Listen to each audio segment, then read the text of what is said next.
Ruas Jalan Buter Payabaning, Kecamatan Ketol, Kabupaten Aceh Tengah mulai dilakukan perbaikan.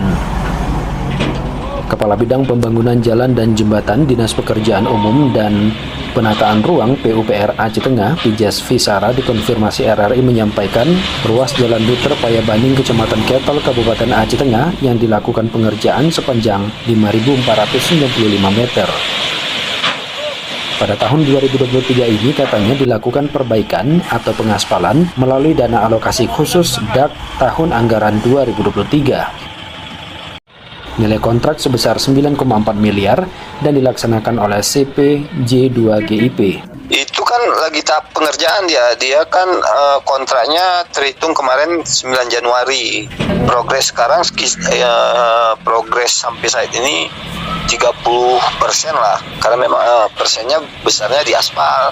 Kontrak kita 9 Januari, selesai di Juli dia. Ditambahkan Kepala Bidang Pembangunan Jalan dan Jembatan Dinas PUPR Aceh Tengah, Pijas Visara, rencana penanganan fungsional jalan sepanjang 5.495 meter, sedangkan efektif sepanjang 4.500 meter dengan aspal hot mix dengan lebar aspal 4 meter. Saat ini perbaikan ruas jalan tersebut sudah memasuki 30% progres pengerjaannya. Ditargetkan ruas jalan tersebut rampung pada bulan Juli 2023 tahun ini. Satiran, RRI Takengon melaporkan.